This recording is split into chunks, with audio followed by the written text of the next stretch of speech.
Good day, I'm Dr. T, and welcome to my dining room table. So today I'm doing some math problems, doing some stuff you might see in chemistry. So in this case, we are doing some more dimensional analysis, and the question I've got at hand is a little bit more of a story problem. And this allows me to point out a few quirks of these story problems. Now, one of the reasons we use story problems when teaching is, let's just be honest, life isn't multiple choice. Life is going to be a giant story problem. It's actually even worse than a story problem because you don't even know if it's a problem or not. So let's jump into this guy and see what we got.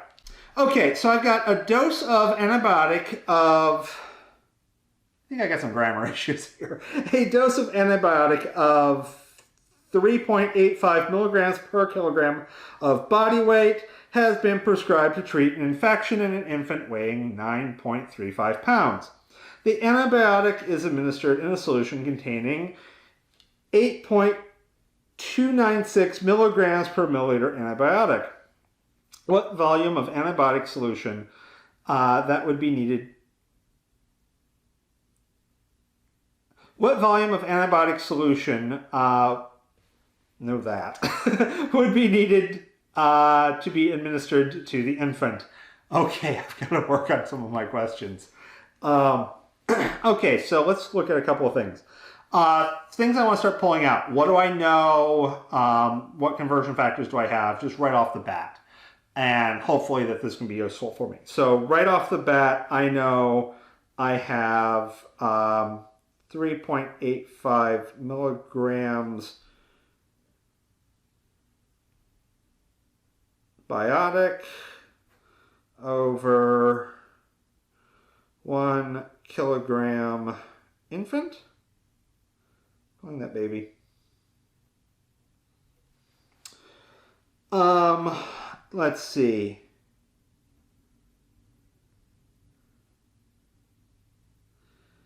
£9.35 for the weight of the kid. Now, actually, the whole idea that this is an antibiotic, that the kid's got an infection, this is all color to this. This is not going to actually factor into the math. Okay, I've got 8.296 milligrams antibiotic per milliliter solution. Yeah, I've got pounds here, I've got kilograms here, so I need to go look up that conversion. So that's in my conversion tables. Apparently not, to the internet. Okay, according to the internet, 1 pound equals 0.453592 kilograms. Thank you, Google. Okay. Let's see if I got my paper centered again. Good. So at this point, I think I've got everything I need pulled out, but let's just start. And sometimes you're best off just starting. So get as much as you can and just start. Okay, what I know is the weight of this kid. So I have 9.35 pounds kid. And the labels you put on here just need to be meaningful, preferably, I wouldn't put, brat or anything here, just in case somebody looked at it. But as long as you can track through what it is, this is the work, not the final product kind of thing. Okay, so I've got this one. So I know for every kilogram, so I need the kilogram thing. So I've got pounds here, and that's going to be 1 pound and 0.453592. I don't need all of those significant figures, but I'm just going to slap them in there and I'll clean it up later. Per kilogram. And that's usually the easiest way to do it. Just clean it up later. Okay, so now the pounds have canceled. I now have kilograms of kid. So that means I need kilograms antibiotic. Oh, good. This is going to be on top. Man, this is nice. All these are on top. So milligrams antibiotic for every 1 kilogram kid. Okay. And notice what I'm not doing. I'm not checking these off. Quite often, it is not unreasonable to have information in here that has nothing to do with this. So I'm not trying to take the information from the problem and stick it into the equation. I'm trying to pick the information I need. And so an easy way to make this problem a little bit harder is to throw in what I call a red herring. And that is information that has absolutely no value to you. I could easily put in the cost of gold is $27 or $54.95, I think it was, which has nothing to do with anything.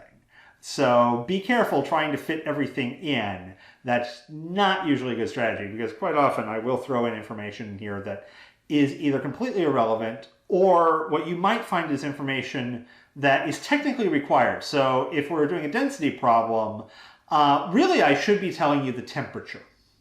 And that temperature tells you what density you actually look up in the table. So typically you're going to see densities at, say, 25 degrees Celsius or 23 degrees Celsius. So I would technically need to tell you that it is 23 degrees Celsius or 25 degrees Celsius, so you know that you can use that density. So you wouldn't use that temperature in any part of that question, except for the fact that you know that you could use the density in your table. If it was, say, 200 degrees Celsius, hey, that density is probably not the same as it was at 25, and you can't use it, so you have to go fish. Okay, that was an aside. Back onto here. Okay, so at this point, kilograms have canceled. I've got milligrams antibiotic. Okay, so I've got this guy. I have 8.2. No, I don't want to put it here. You can see what mistake I'm about ready to make. If I put milligrams up here, the milligrams aren't going to cancel, and I'm going to get milligrams squared per milliliter.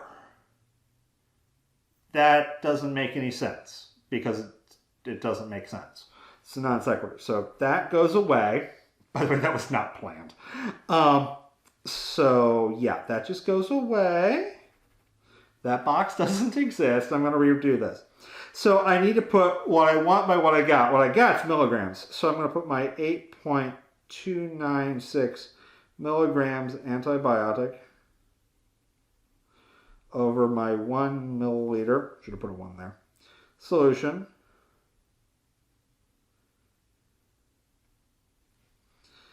And now, milligrams antibiotic have canceled. I've got milliliters of solution. What volume? Milliliters a unit of volume. That's a legit answer. If it's vague, it's a, you get the benefit typically. So now it is math time. And one thing you will notice is I'm just typing this whole mess into the calculator. I'm not going to try and do parts of it. That's actually just a great way to get rounding errors. So I'm going to do 9.35 times 0.453592 times, let's see if I hit the right button, 3.85 divided by 8.296. And that gives me 1.968198893 milliliters. Okay, obviously that number is not legit. Let's look for sig figs. So this one I've got 3, that I've got a lot. That's a 3, that's a 4. That's telling me 3, so I'm going to round over to here because all of those numbers are a big question mark. So this is going to be 1.9, that's an 8, that's going to go up. 7, notice I do cross my 7s, that definitely keeps them being confused with 1s. And this is milliliters of antibiotic solution, or whatever we want to call this.